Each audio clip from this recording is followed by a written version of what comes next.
Hello hello hello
hello hello hello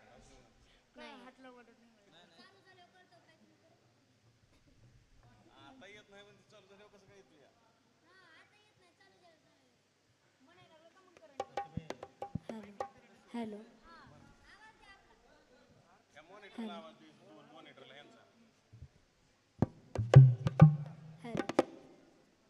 hello hello hello hello hello hello Ram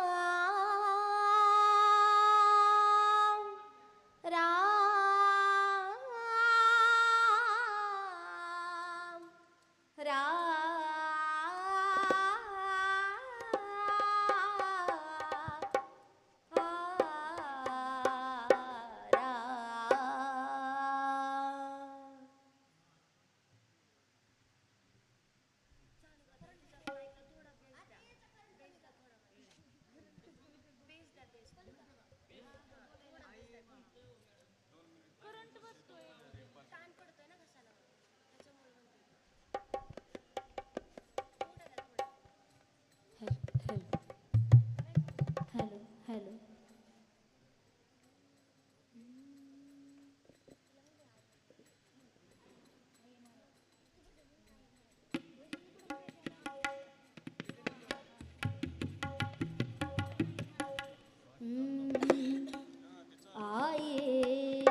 Ram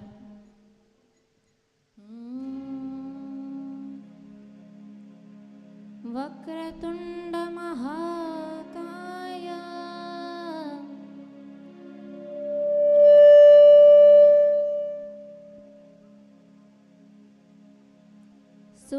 सूर्यकोटि समप्रभा निर्विघ्नं कुरु मे देव सर्वकार्येषु सर्वदा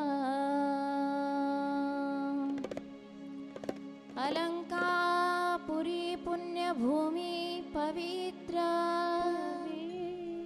तिथे नांदतो ज्ञानराजा सुपात्र तया ठविता महापुण्यराशी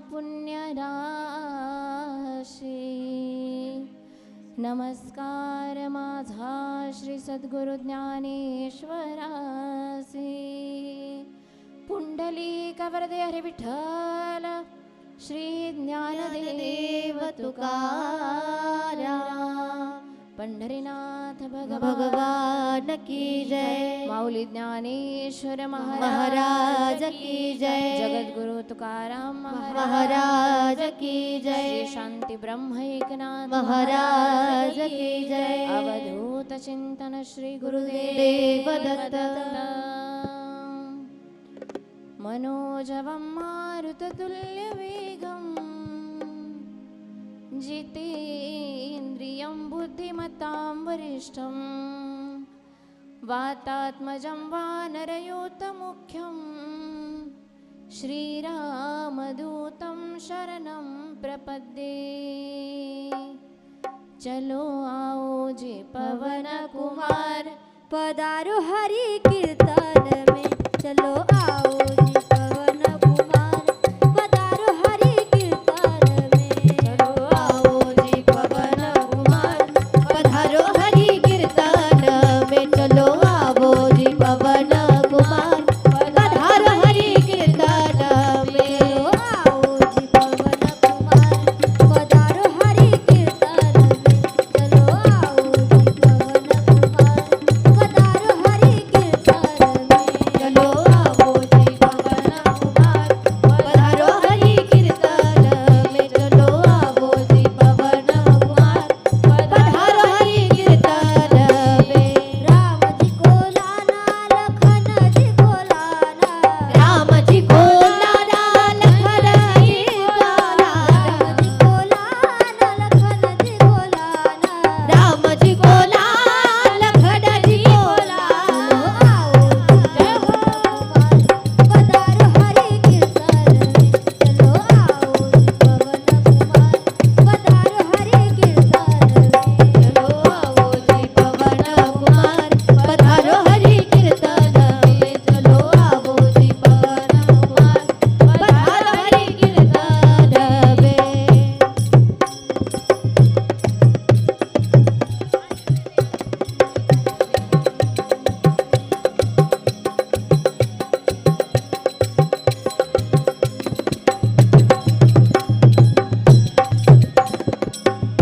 राजा राम राम राम सीता राम राम राम राजा राम राम राम सीता राम राम राजा राम राम राम सीता राम राम राम राजा राम राम राम सीता राम राम राम राजा राम राम राम सीता राम राम राम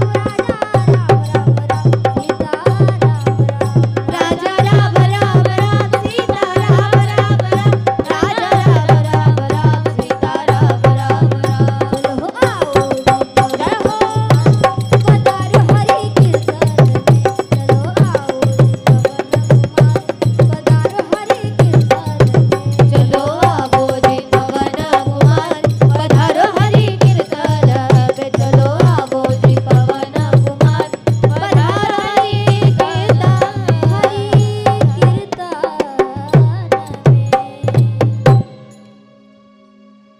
ना नारायणं नमस्कृत्यं नरें चैव नरोत्तमम् देवीं सरस्वतीं व्यासं ततो जयमुदीरयेत्। कृष्णाय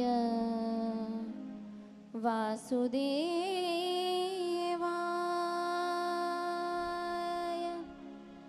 हरये परमात्मने प्रणतः क्लेशनाशाय श्रीकृष्णाय वयं नुमः। अखण्डं मण्डलाकारं व्याप्तं येन चराचरं तत्पदं दर्शितं येन वन्दे श्रीगुरुपदम्। नमामि शमीशाननिर्वाणरूपं नमामि नमामि शमीशाननिर्वाणरूपं विभुं व्यापकं ब्रह्मवेदस्वरूपं निजं निर्गुणं निर्विकल्पं निरीहं चिदाकाशमाकाशभासं भजेऽहं। नमामि शमीशाननिर्वाणरूपं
विप्रेण हर्षोतये ये पठन्ति नरा भक्त्या तेषां शम्भो प्रसीदति महादेव तुम्हारी जय होवे भोलेनाथ तुम्हारी जय होवे महादेव तुम्हारी जय होवे भोलेनाथ तुम्हारी जय होवे महादेव तुम्हारी जय होवे भोलेनाथ तुम्हारी जय होवे महादेव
महादेव तुम्हारी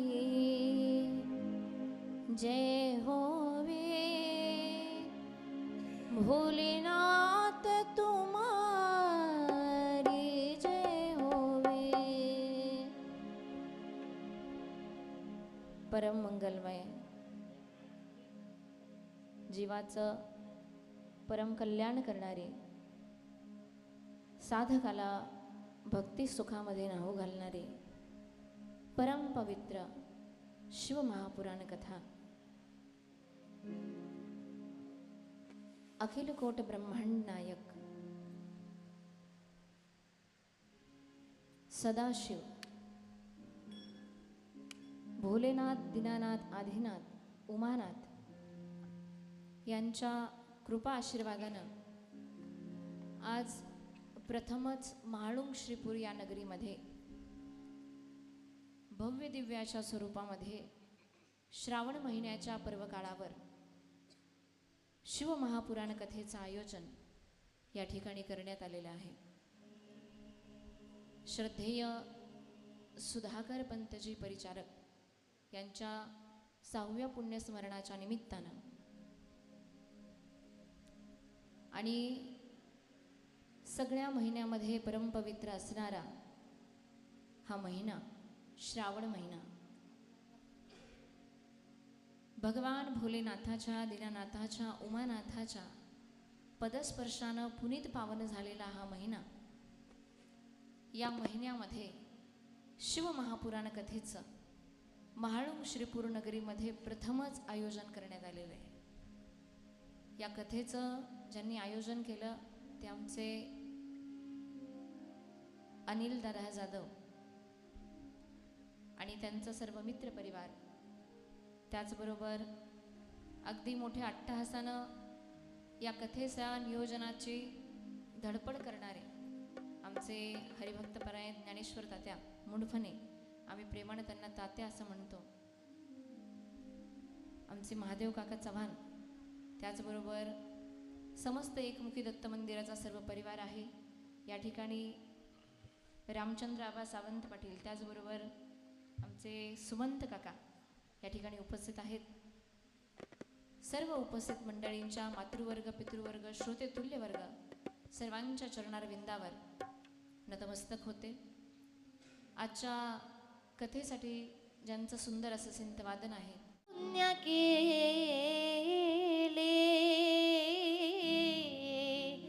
जन्मो जन्मी आम्ही, बहु पुण्य केले जन्मो जन्मी आम्ही, बहु पुण्य केले जन्मो जन्मी आम्ही, बहु पुण्य केले जन्मो जन्मी आम्ही.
जन्मोजन्मीची पुण्याई असावी लागते.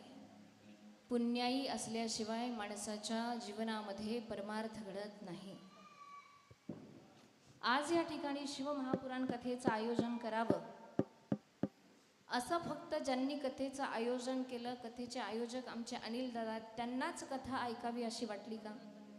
तर असं नाही.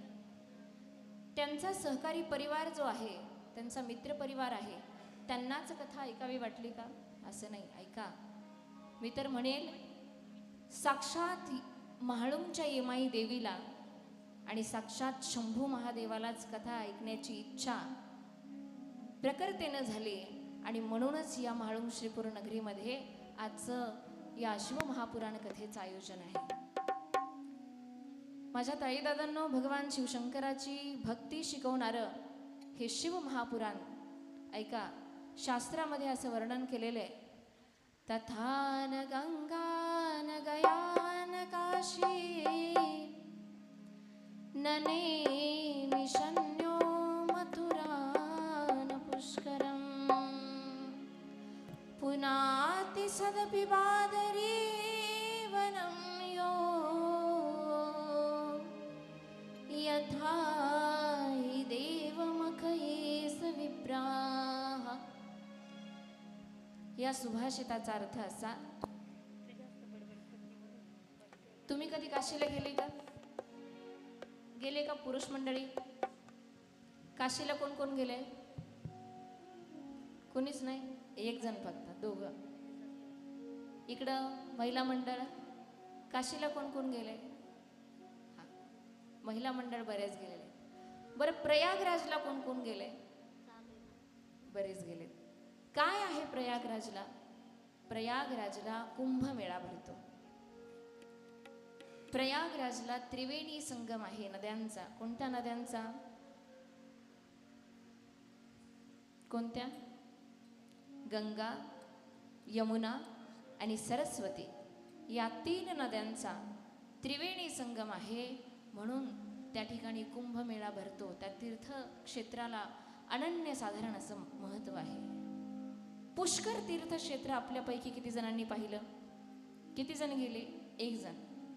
म्हणजे जाणारा वर्ग हा किती आहे? अगदी बोटावर मोजण्या इतका.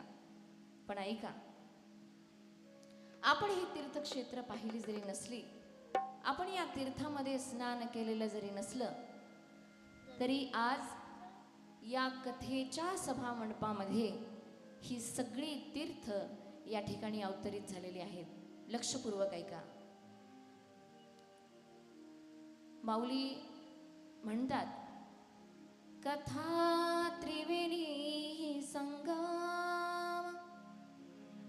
3 नद्यांचा संगम काय आहे? कथा आहे. कथा त्रिवेणी संगम देवभक्त आणि नाम तेथील उत्तम चरण रज वंदिता. या ठिकाणी 3 गुणांचा संगम आहे. कोणता? या कथेमध्ये देव आहे, या कथेमध्ये ऐकणारे भक्त आहेत आणि या कथेमध्ये भगवान शिवशंकराचे गुण आहेत. भगवान शिवशंकराचं नाम या कथेमध्ये आहे. आज सगळी तीर्थ या ठिकाणी अवतरित झालेले आहेत. ऐका, या शिवमहापुराण कथेचा महिमा एवढा श्रेष्ठ आहे, इतका आघाद आहे की ज्या ठिकाणी ही कथा चालू आहे त्या ठिकाणची माती जरी तुम्ही कपाळाला लावली तरी तुमचा उद्धार झाल्याशिवाय राहत नाही. कारण आज सगळी तीर्थ या ठिकाणी अवतरित झालेली आहेत. काय होतं या कथेच्या श्रवणानं? तर ऐका, दोषांचे डोंगर, पापाचे डोंगर जळून जातात. जळती दोषांचे डोंगर, जळती दोषांचे डोंगर, जळती दोषांचे डोंगर. शुद्ध होती नारी नर, शुद्ध होती नारी नर, शुद्ध होती नारी नर. मात्रेनं म्हणून या ठिकाणी आल्यानंतर सर्वांगाचं कान करून कथा श्रवण आपल्याला करायची. ही कथा श्रवण करणारा प्रत्येक जण भाग्यवान आहे. कारण भाग्य असल्याशिवाय, पुण्य असल्याशिवाय माणूस इथपर्यंत येऊन बसत नाही. भाग्यवंता घरी भजन पूजन, भाग्यवंता घरी भजन पूजन, भाग्यवंता घरी भजन पूजन, भाग्यवंता घरी भजन पूजन. त्याची वाट पाहे रघुनंदन, त्याची वाट पाहे रघुनंदन, भाग्यवंता घरी भजन पूजन, भाग्यवंता घरी भजन पूजन. त्याची वाट पाहे रघुनंदन, त्याची वाट पाहे रघुनंदन, भाग्यवंता घरी भजन पूजन, भाग्यवंता घरी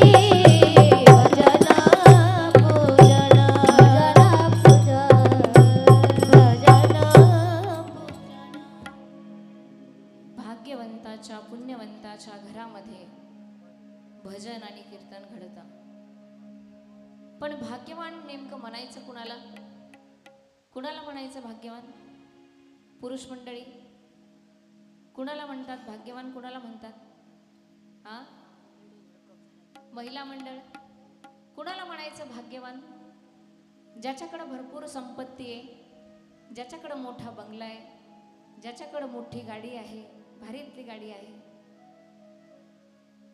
मग भाग्यवान जर याला म्हणत असतील तर धनाच्या, मनुष्यबळाच्या, पैशाच्या, सोन्याच्या बाबतीत रावण कुठं कमी होता? किती संपत्ती आहे रावणाकडं? किती संपत्ती आहे? 7 कोटी घरं सोन्याची आहेत. आणि रावणाच्या घराची एक चौकट 2250 किलोची आहे. काका चव्हाण काका, 2250 किलोची चौकट आहे. आता एक तोळा कसा आहे? हा, मग 2250 किलोचा हिशोब करा. थोडक्यात सांगायचं झालं तर रावणाच्या घराची एक चौकट विकली तर 35 वेळा आमदार होता येईल. किती वेळा? 35 वेळा आमदार होता येईल. इतकी संपत्ती आहे.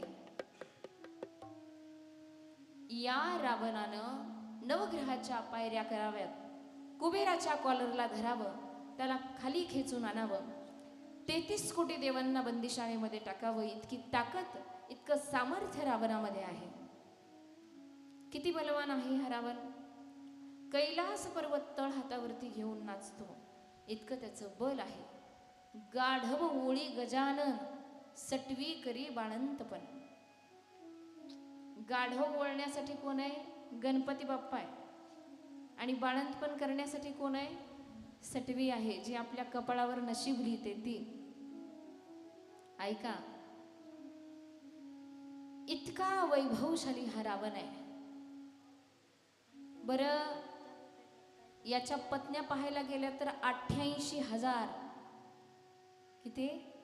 88,000. आता एक मिळणं कठीण आहे, बरोबर आहे का काका? आता एक मिळणं कठीण आहे. 88,000 पत्न्या आहेत, 1,00,000 मुलं, 1,25,000 नातू, असा परिवार आहे. म्हणजे मनुष्यबळ किती आहे? इलेक्शनला उभा राहिला तर बाहेर मतदान मागायची गरज अजिबात नाही.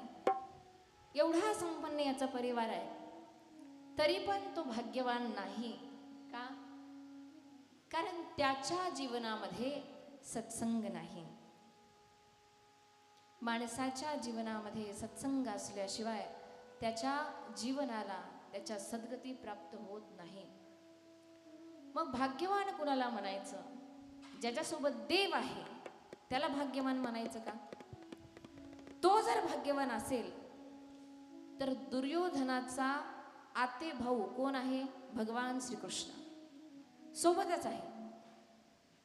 पण देव सोबत असला तरी देव कळाला का? नाही. कंसाचा भाचा कोण आहे? भगवान श्रीकृष्ण. भगवान श्रीकृष्णाचे मामा कोण? कंस मामा. भाचा आहे, सोबत आहे. मग देवाची सोबत कंसाला नाही का? देवाची सोबत, देवाची संगत दुर्योधनाला नाही का? देव सोबत असला तरी पण देव सोबत असून सुद्धा देव कळाला नाही, म्हणून ते अभागी आहेत. देवाच्या सोबत असून देव कळत नाही. देव कळण्यासाठी पुण्य असावं लागतं.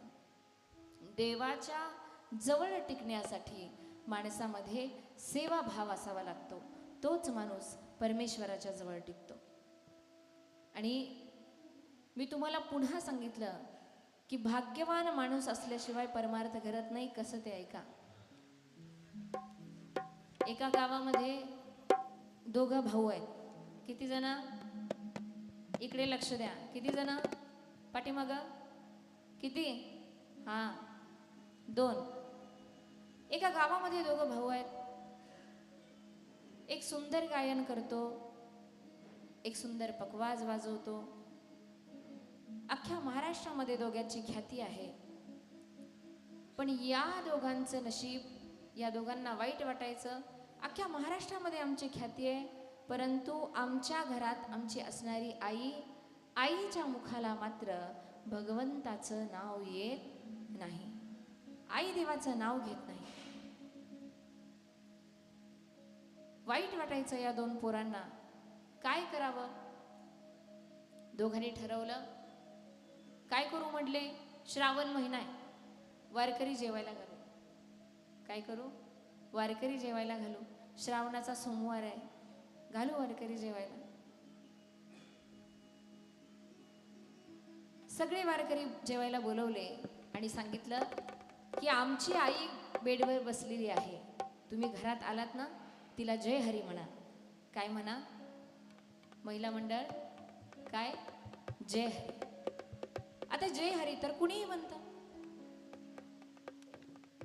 सगळे वारकरी आले. आई कॉटवर बसलेली होती. सगळे त्यांना जय हरी करू लागले. आई जय हरी, आई जय हरी. पण म्हातारी जय हरी म्हणत नव्हते. काय म्हणायची म्हातारी? मॉडर्न जमान्यातली होती, श्रीपूर म्हाळुंग मधलीच होती. काय म्हणायची म्हातारी? म्हातारी म्हणायची वेलकम वेलकम वेलकम. पण म्हातारी जय हरी म्हणली नाही. का म्हणली नाही? कुठली होती म्हातारी? हा, तुम्ही म्हणताय म्हणून बरं आहे. जय हरी म्हटली नाही. वारकऱ्यांची जेवणं झाली. या दोघा भावांना वाईट वाटलं. देवाचं नाव एकदा तरी आईच्या तोंडात यावं म्हणून एवढा उपद्व्याप केला, पण माझी आई देवाचं नाव काही घेत नाही. काय करावं? वारकऱ्यांना पुन्हा विनंती केली. वारकरी दादांनो, जाताना पुन्हा एकदा माझ्या आईला तुम्ही जय हरी म्हणा. वारकरी म्हणले आम्ही म्हणणार नाहीत. बरं का पुरुष मंडळी? वारकरी म्हणले आम्ही म्हणणार नाही. का बरं? आम्ही आलो तेव्हा तुमची आई काय म्हणाली? जय हरी म्हणलो तर वेलकम म्हणाली. आता आम्ही जाताना जय हरी म्हणलो तर काय म्हणेल कुणास ठाऊक. आम्ही जय हरी म्हणत नाही. हे दोघं भाऊ म्हणले आम्ही तुम्हाला 50-50 रुपये देतो. मग काय डॉक्टर साहेब, 50 खोक्यानी एकदम ओके. मग वारकरी म्हणले आम्ही चाल लावून जय हरी म्हणतो. वारकरी निघाले. आई चला निघू का? जेवण खूप सुंदर झालं होतं. पंचपक्वान्नाचं जेवण होतं. अप्रतिम सुंदर जेवण होतं. जय हरी जय हरी. आई निघू का? जय हरी. पण म्हातारी जय हरी म्हणली नाही. काय म्हणायची म्हातारी? Bye bye bye bye bye bye. म्हातारी जय हरी म्हणली नाही. असा राग आला पोरांना. काय करावं? आईचं वय होत आलं. पिकलं पान कधी गळून पडेल माहीत नाही, सांगता येत नाही. आईनं देवाचं नाव घेतलं पाहिजे. 2 लेकरांचा अट्टहास आहे. या पोरानं म्हातारीला देवळात नेलं. श्रावण महिना आहे, सुंदर असं महादेवाचं मंदिर आहे. आणि आईला विचारलं, आई काय ग हे? बरं का आप्पा, काय म्हणली? काय ग हे? तुला दिसत नाही का? जिथं गाव असते तिथं हे असतेच, पण देऊळ म्हणली नाही.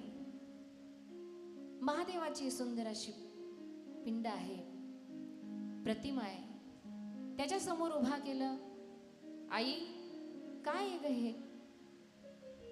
पण ती म्हणली नाही की हे शिवलिंग आहे. ती म्हटली नाही की ही महादेवाची प्रतिकृती आहे, असे म्हणले नाही. महादेव बोलायचं राहू द्या, ती देव सुद्धा म्हटली नाही. आई काय ग हे? पोरांनी विचारलं. म्हातारी वैतागून म्हणली, दिसत नाही का मुडद्या? जिथं गाव असतंय ना तिथं हे असतंयच, आणि जिथं हे असतंय तिथं हेही असतंय. पण म्हातारी काका देऊळ म्हणली नाही आणि देव म्हणली नाही. का बरं? कारण पुण्य असल्याशिवाय भगवंताचं नाम मुखामध्ये येत नाही. एवढा राग आला पोरांना. घरी आणली म्हातारीन, दणकन आदळली. घरी आणली आणि अशीच आदळली. जशी आदळली तशी म्हातारी पटकन मेली. लवकरच मारायची आपल्याला कथेमध्ये, उशीर झालाय आधीच कथेला.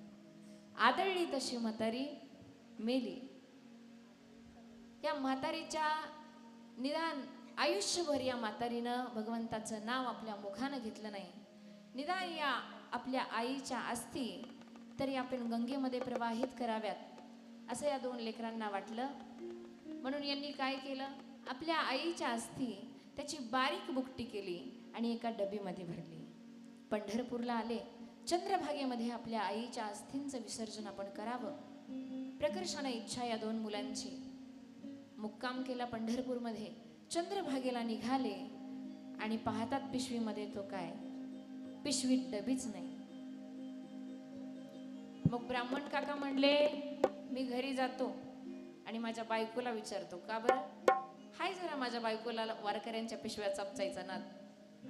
तुमचं नाही बरं सांगत काका, माझ्या बायकोला वारकऱ्यांच्या पिशव्या चापचायचा नाद आहे. ब्राह्मण घरी आला.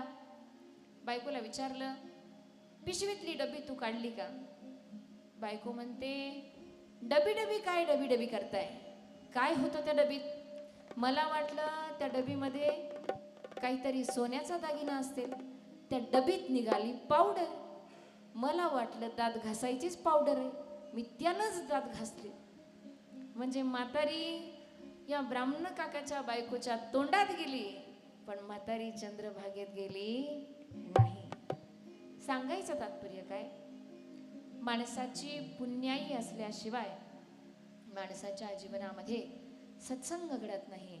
माणसाच्या जीवनात परमार्थ अजिबात घडत नाही. ऐका, कशाला म्हणतात कथा? कशाला म्हणायचं? तुलसीदासजी महाराज सुंदर गोड वर्णन करतात.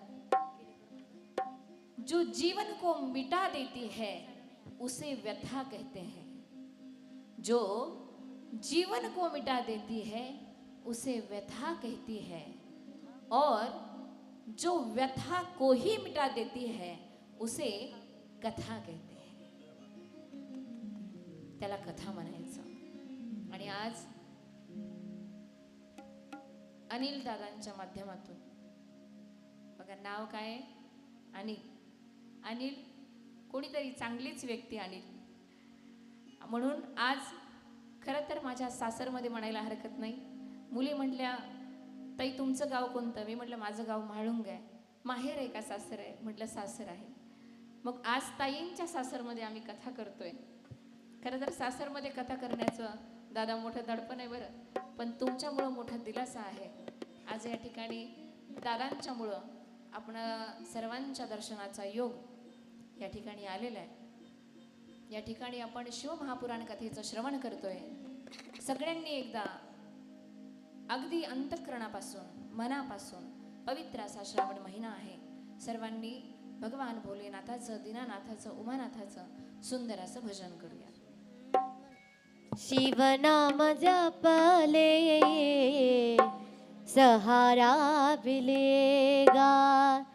शिवनाम जपले